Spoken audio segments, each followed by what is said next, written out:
Atos capítulo 8.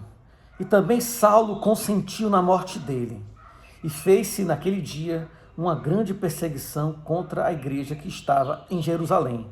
E todos foram dispersos pelas terras da Judéia e da Samaria, exceto os apóstolos. E uns varões piedosos foram enterrar Estevão e fizeram sobre ele grande pranto. E Saulo assolava a igreja, entrando pelas casas e arrastando homens e mulheres, os encerrava na prisão. Mas os que andavam dispersos iam por toda parte anunciando a palavra. E descendo Filipe à cidade de Samaria, lhes pregava a Cristo. E as multidões unanimemente prestavam atenção ao que Filipe dizia, porque ouviam e viam os sinais que ele fazia. Pois que os espíritos imundos saíam de muitos que os tinham, clamando em alta voz. Muitos paralíticos e coxos eram curados, e havia grande alegria naquela cidade. E estava ali um certo homem chamado Simão, que anteriormente exercera naquela cidade a arte mágica e tinha iludido a gente de Samaria, dizendo que era uma grande personagem, ao qual todos atendiam, desde o mais pequeno até ao maior, dizendo: este é a grande virtude de Deus. E atendiam-no a ele, porque já desde muito tempo os havia iludido com artes mágicas. Mas como crescem em Filipe, que lhes pregava acerca do reino de Deus e do nome de Jesus Cristo, se batizavam, tanto homens como mulheres. E creu até o próprio Simão, e, sendo batizado, ficou de contínuo com Filipe, e vendo os sinais e as grandes maravilhas que faziam, estava atônito. Os apóstolos, pois, que estavam em Jerusalém, ouvindo que Samaria recebera a palavra de Deus, enviaram para lá Pedro e João, os quais, tendo descido, oraram por eles para que recebessem o Espírito Santo, porque sobre nenhum deles tinha ainda descido, mas somente eram batizados em nome do Senhor Jesus. Então lhes impuseram as mãos e receberam o Espírito Santo. E Simão, vendo que pela imposição das mãos dos apóstolos era dado o Espírito Santo, lhes ofereceu dinheiro, dizendo: dai-me também a mim esse poder, para que aquele sobre quem eu puser as mãos receba o Espírito Santo.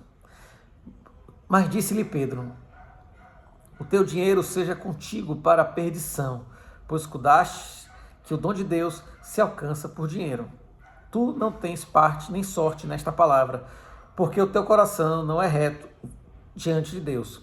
Arrepende-te, pois, dessa tua iniquidade e ora a Deus, para que, porventura, te seja perdoado o pensamento do teu coração. Pois vejo que estás em fel de amargura e em laço de iniquidade.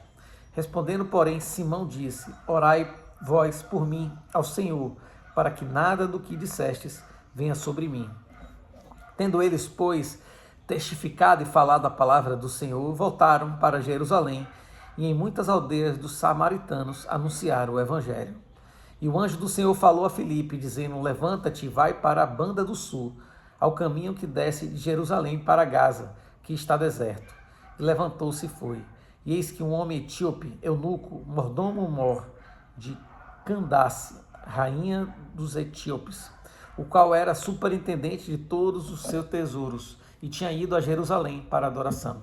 Regressava e, assentado no seu carro, lia o profeta Isaías. E disse o Espírito a Filipe: chega-te e ajunta-te a esse carro. E correndo Filipe, ouviu que lia o profeta Isaías e disse: entendes tu o que lês? E ele disse: como poderia entender, se alguém me não ensinar? E rogou a Filipe que subisse e com ele se assentasse. E o lugar da escritura que lia era este: foi levado como a ovelha para o matadouro, e como está mudo o cordeiro diante do que os tosquia, assim não abriu a sua boca. Na sua humilhação foi tirado o seu julgamento, e quem contará a sua geração? Porque a sua vida é tirada da terra. E respondendo o eunuco a Filipe, disse: rogo-te, de quem diz isto o profeta? De si mesmo ou de algum outro? Então Filipe, abrindo a boca e começando nesta escritura, lhe anunciou a Jesus. Indo eles caminhando, chegaram ao pé de alguma água, e disse o eunuco: eis aqui água, que impede que eu seja batizado? E disse Filipe: é lícito se crês de todo o coração. E respondendo ele, disse: creio que Jesus Cristo é o Filho de Deus. E mandou parar o carro, e desceram ambos à água, tanto Filipe como o eunuco, e o batizou. E quando saíram da água, o Espírito do Senhor arrebatou a Filipe, e não o viu mais o eunuco. E jubiloso continuou o seu caminho. E Filipe se achou em Azoto, e indo passando, anunciava o evangelho em todas as cidades, até que chegou a Cesareia.